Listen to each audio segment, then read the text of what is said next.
What's good, my beautiful kings and queens? In today's video, I'm going to be making some homemade flaxseed gel, or like we call it in the UK, linseed. Now you're going to need a measuring jug, a strainer, a bowl for your strainer, some flaxseed, or like I said, linseed as we call it over here in the UK. I got this from Holland and Barrett. An empty jar or container. This used to be my jar of coconut oil. A pan, and a wooden spoon or a wooden stirrer. First things first, you're going to need to turn on your cooker and put it on medium heat. Then you're going to need to place your pan on top of the fire. Using a measuring jug, fill up to 2 cups of water.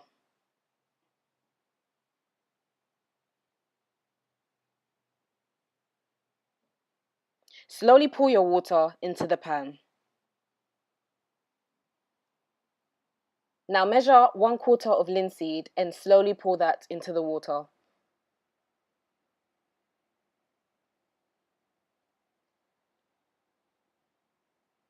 Now, I just had to give it a good tapping because I'm trying to get as much linseed in there as possible.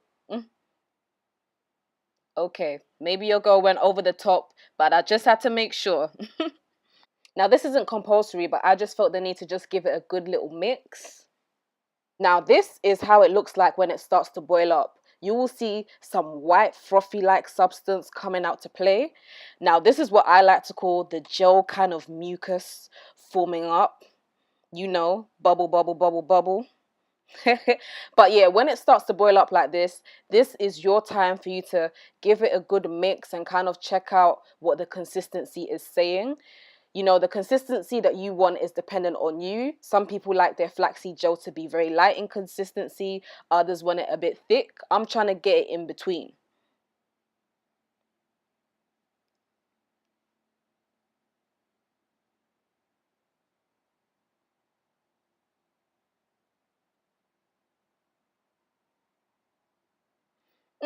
This is looking a little bit watery for me, to be honest. So I'm going to give it a good mix, but I'm going to leave it to boil for a little bit longer. So I've now left it to boil a little bit longer in hopes that it's going to be a little bit more thicker than it was previously.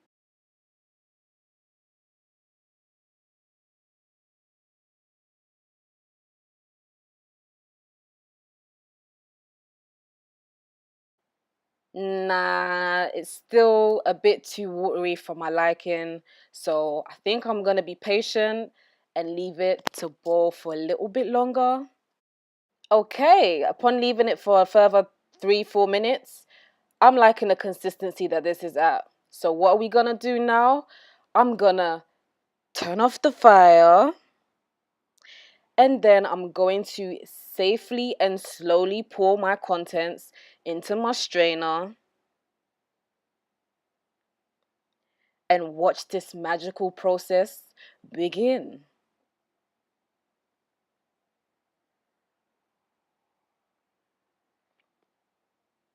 Now, as you can kind of see, the gel-like consistency is looking kind of like creamy with a little bit of a light yellow tint. But look at that. Look at how gooey and mucusy that looks.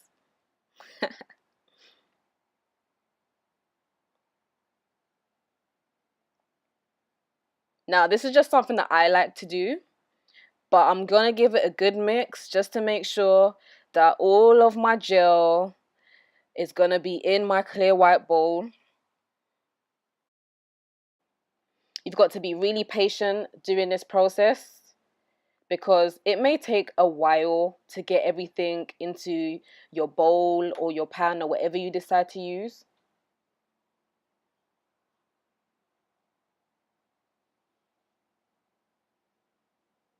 Also, keep in mind that if your mix does happen to be a little bit too thick, you can pop it back into the pan and add a little bit of water just to make it a bit more lighter so that you can easily strain it.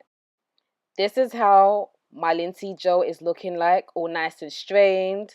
And I'm just going to slowly pour it into my empty jar, ever so slowly, because this process can get hella messy and you can end up having gel all over your kitchen desk. Now, I don't know if you can tell, but I'm hell of excited to use this because in my last look video, I was talking about needing a product to help keep my retwist in for a little bit more longer. And you guys suggested that I try flaxseed gel. So I'm really hoping that this product is going to work for me.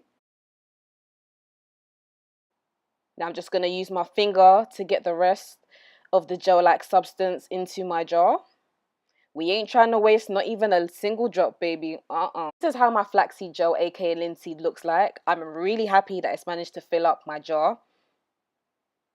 I'm using the back of a spoon to just give it a good little mix. And at this point, if you wanted to, you could add any essential oil of your choice to this. However, I've opted to not add anything.